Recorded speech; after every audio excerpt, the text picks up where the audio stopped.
Magnification volume, 0%. Good afternoon, and welcome to Blindformers. I am your host, Blind Prime, and for today, I have for you Scrapmetal. He is the bucket loader, little Constructacon, that becomes the right hand of Devastator. I mean, they treat him like crap in the movie, but you never treat your good right hand like crap. He's a pretty awesome little guy. He's actually one of my favorite in the entirety of the Studio Series Devastator line, like top up there, number 1 or number 2 position. And that's mainly because of just how fun he is to pose. He's got good enough joints. He's even got clamps. He's got the clamps. He's going to give somebody a clamping. It's pretty cool. I enjoy that. You can see here he's got all sorts of little fun things. And he comes with a little shield that becomes a part of him. That's a bit of parts forming he has.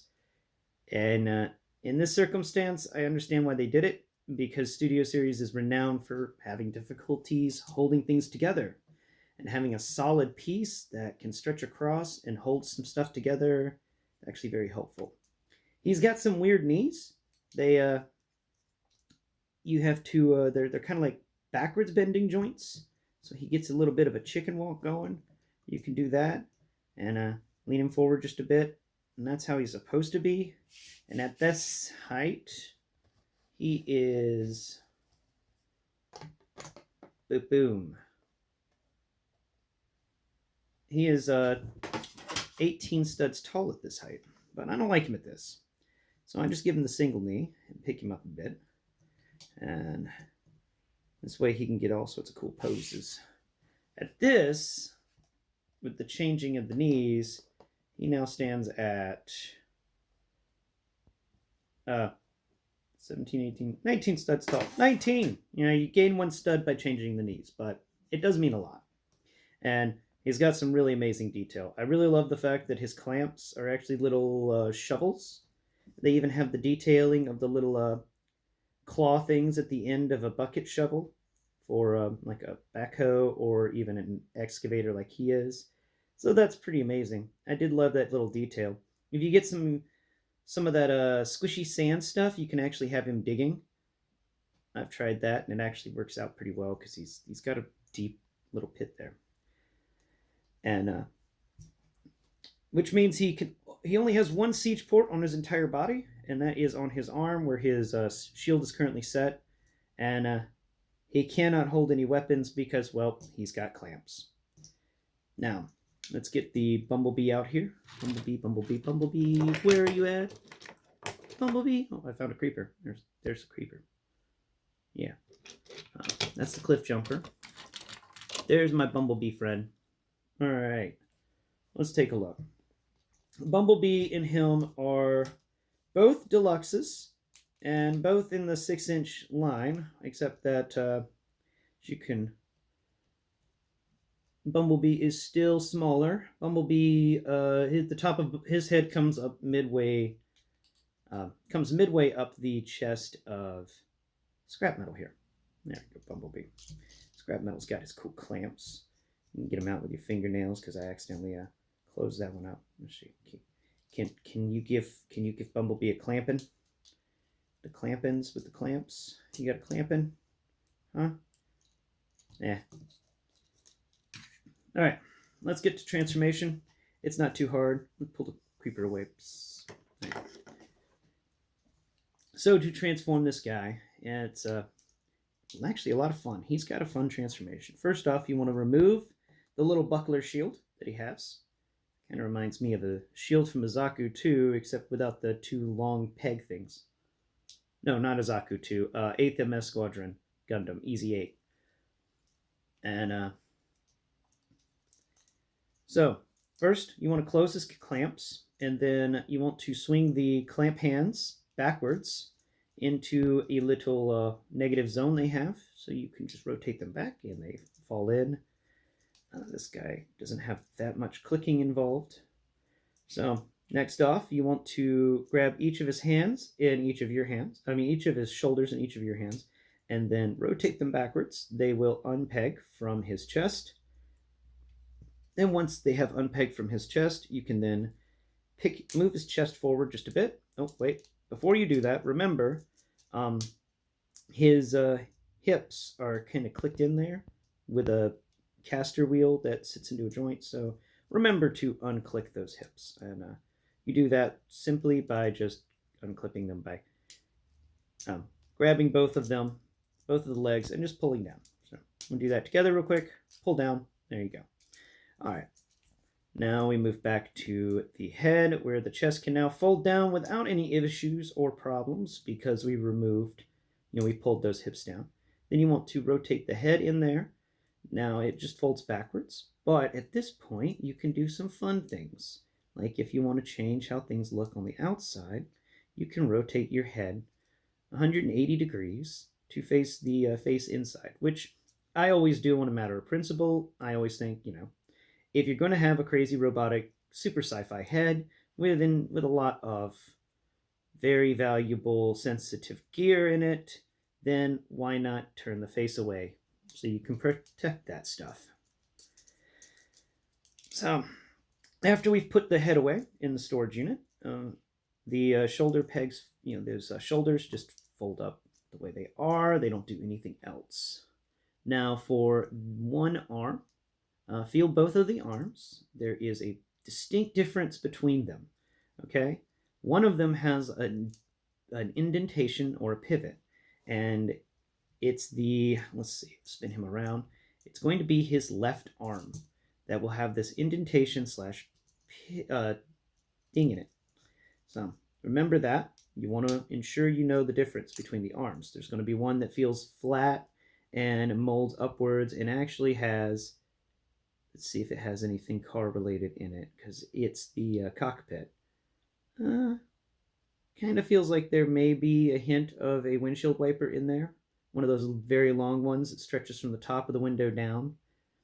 And sadly, this guy has...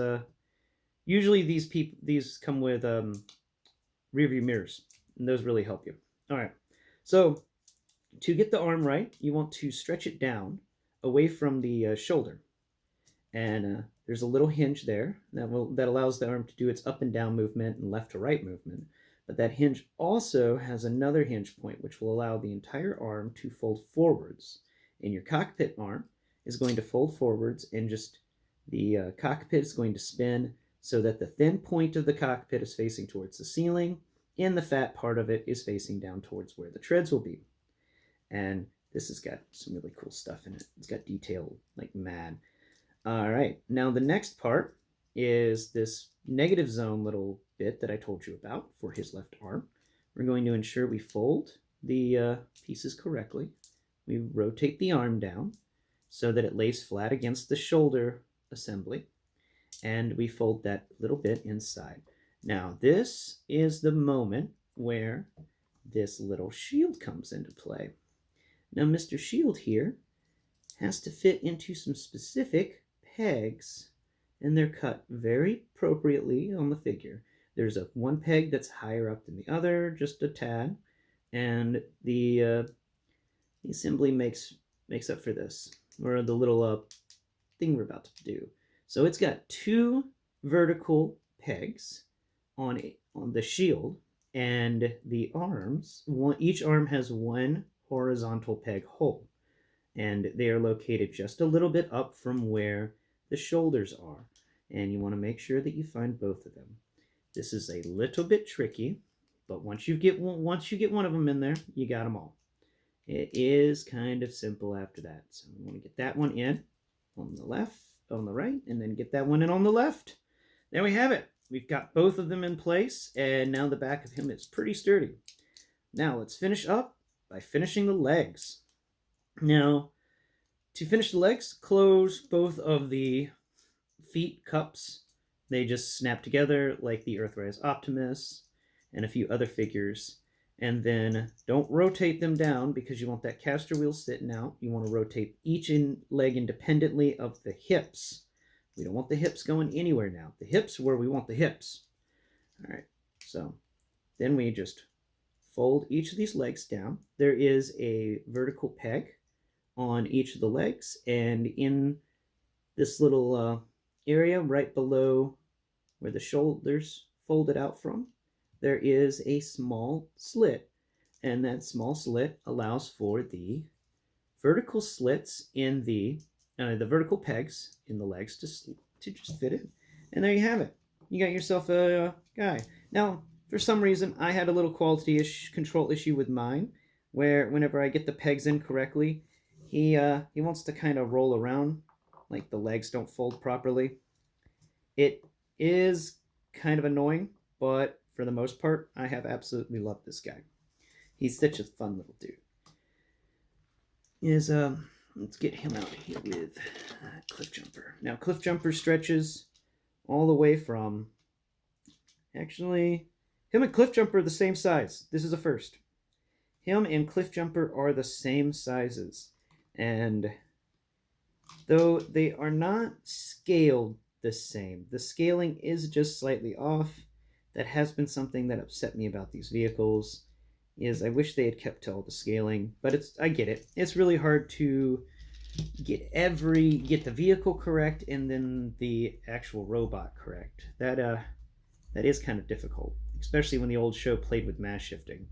Now, to talk about this, it's got 4 little wheels that do, well, 3 wheels that roll, especially when you fold the legs properly. I'm going to unpeg mine from that peg because of the problem it sits on. It sits better when it's just hovering above its treads. It's got an arm, like for digging, like a backhoe arm, and this one's really cool compared to the Combiner Wars, where the Combiner Wars had the ability to spin it 360 degrees. This one only has the ability to move up and down, and then the second arm moves up and down.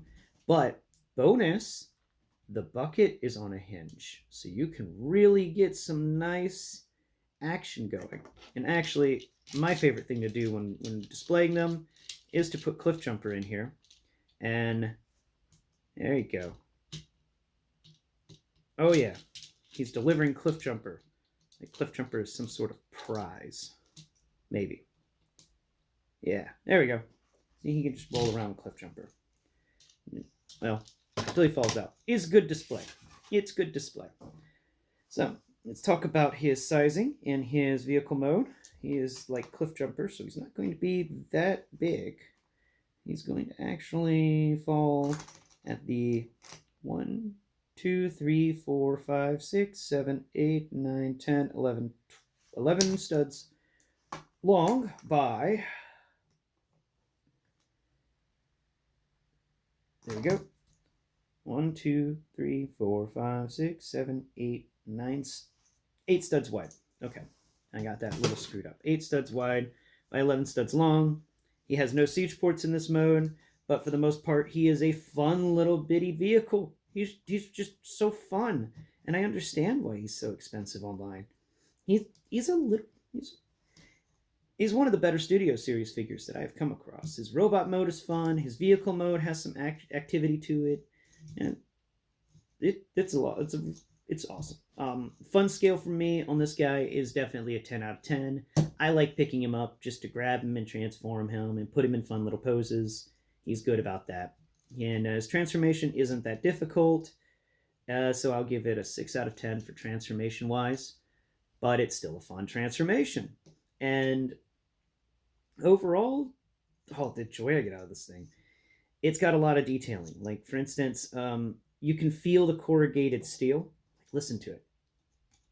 I mean, it's molding for that, but you can feel it all over the place on this guy.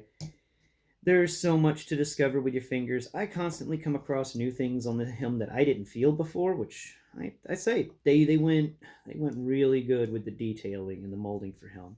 All of these guys have been good on that. So, right now, I don't know much about picking him up online. I found him in a lucky draw at a Walmart. He was in a dusty back corner of a pegboard, and I managed to get my friend who pointed him out and like, hey, did you need scrap metal? And I just started going, throw it in the cart, throw it in the cart, throw it in the cart. I didn't want anyone to take because they were going for like $70 online whenever I found this guy for retail, which was a lucky draw on my part. Yep, but that's all until now. Until next Prime. And next episode, we'll be discussing another part of the Studio Series Devastator. This is not the Studio Series 69 Devastator, but it is the same Devastator, just not all the right colors. Well, until next Prime. Bye bye.